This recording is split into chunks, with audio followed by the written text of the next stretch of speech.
आज शिवसेनेकडून आपण उमेदवारी अर्ज दाखल केलाय, काय सांगा? प्रथमतः आपल्या सर्वांचं अभिनंदन करतो। आज नांदेड विधान परिषदेमध्ये महाविकास आघाडीच्या वतीने शिवसेना उद्धव बाळासाहेब ठाकरे पक्षाच्या वतीने आज आम्ही या ठिकाणी फॉर्म दाखल केलेला आहे। महाविकास आघाडीमध्ये ज्या कोणालाही जागा मिळेल, ज्या कोणालाही उमेदवारी या ठिकाणी मिळेल, तो उमेदवार या ठिकाणी फायनल राहील। आम्हाला मिळाला तर आम्ही लढवू, दुसरं कोणाला जर तिकीट दिलं तर आम्ही त्यांच्या पाठीमागे या ठिकाणी उभे राहू। पक्षाच्या आदेशाप्रमाणे आज आम्ही या ठिकाणी उमेदवारी जाहीर केली। महाविकास आघाडीतील सर्व पक्ष घटक पक्ष तुमच्यासोबत आहेत? आमच्यासोबत सर्व घटक पक्ष राहतील आणि इतरही पक्ष राहतील, काही नाराजवाले आहेत ते सगळेच राहतील। हे सगळं समीकरण आम्ही 2 दिवसांनी करू। विड्रॉलच्या दिवशी तुम्हाला नामनिर्देशन पत्र जेव्हा वापस होईल त्या दिवशी तुम्हाला चित्र स्पष्ट दिसेल। सर, अशी काही शक्यता आहे का की मॅनेज होणारा पक्ष म्हणून आता शिक्का बसत आहे, तर कुठला पक्ष मॅनेज होणार?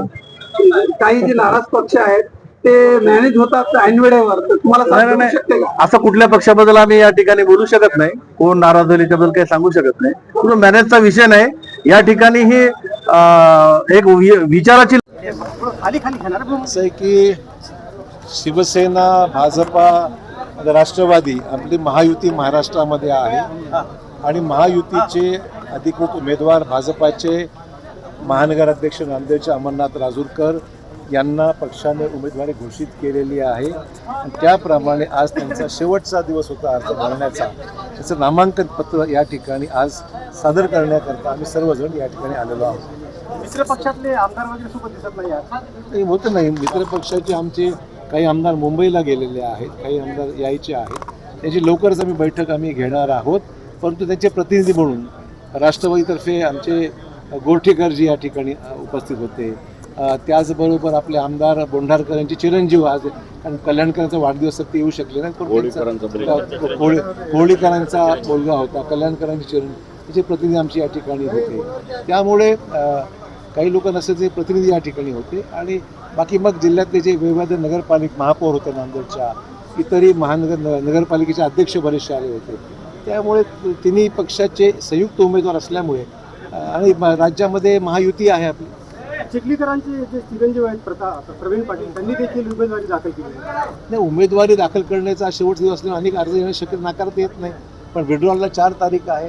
उमेदवारी घोषित काल उशिरा झाला असल्यामुळे त्यांना माहीत नसेल म्हणून आयोग दाखल केलं असेल त्यांनी। चिखलीकरांची साथ आहे का तुम्हाला? नाही, हा मी सांगितलं ना, तिन्ही घटक पक्षाला सोबत घेऊनच निर्णय वरिष्ठ पातळीवर घेतल्यामुळे मुख्यमंत्री आणि दोन्ही उपमुख्यमंत्री या तिघांनी मिळून निर्णय महाराष्ट्रात घेतलेले आहेत।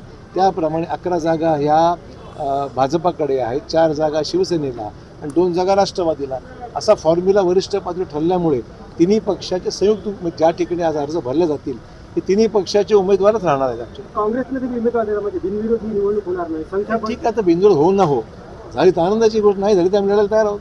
संख्याबळ काय ते संख्याबळ मी सांगितलं ना, आम्हाला अनेक ठिकाणी आम्हाला सदिच्छा देणारे अदृश्य आणि सदृश्य दोन्ही हात आहेत आमच्या बरोबर। राष्ट्रवादी शिवसेना ही आता भाजपसोबत आहे काय? मित्रपक्ष असणारे जिल्ह्यामध्ये निश्चितच का असू नये, राज्यात तिथे असणारच, राज्यामध्ये एकत्र आहोत, तिथे पण एकत्र राहणार आहोत। नांदेडला एमआयएमची साथ मिळेल?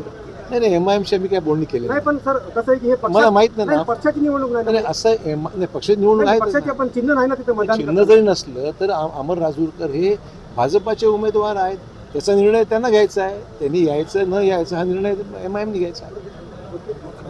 विधान परिषद निवडणुकीच्या अनुषंगाने आज उमेदवारी अर्ज दाखल करण्यात आला, काय सांगणार? थोडं सांगणार। देशाचे यशस्वी पंतप्रधान आदरणीय नरेंद्र मोदी साहेब, भाजपचे राष्ट्रीय अध्यक्ष नितीन नवीन साहेब, देशाचे कणखर गृहमंत्री आदरणीय अमित शहा साहेब, राज्याचे लोकप्रिय मुख्यमंत्री आदरणीय देवेंद्र भाऊ फडणवीस, आमचे अध्यक्ष रवींद्रनाथ चव्हाण, आमचे महसूल मंत्री बावनकुळे साहेब, राज्याचे माजी मुख्यमंत्री अशोकराव चव्हाण साहेब, नांदेड जिल्ह्यातील खासदार, आमदार, सर्व मतदारांनी पसंती दिल्यामुळं वरच्या केंद्रीय जी आमची समिती आहे, खालच्या पार्लमेंटरी बोर्डमध्ये मला उमेदवारी दिली, त्याबद्दल सर्वप्रथम मी ह्या सर्व मान्यवरांचे आभार मानतो।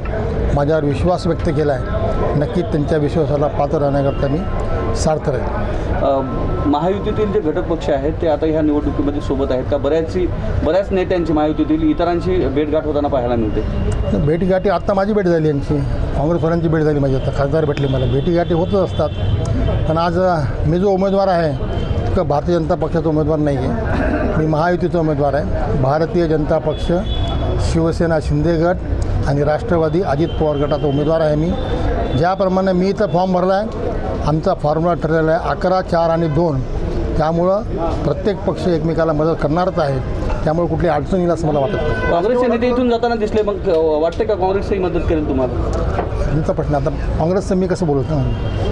सर, राष्ट्रवादीकडून सुद्धा उमेदवारी अर्ज दाखल करण्यात आला. दाखल केला 4 तारखेपर्यंत विड्रॉल आहे ना, बघूयात काय होतं. सर, मग पक्षाचे काही नगरसेवक आहेत ते कुठे मला मदत करतील का? बघूयात काय होतं काय नाही, काय सांगते.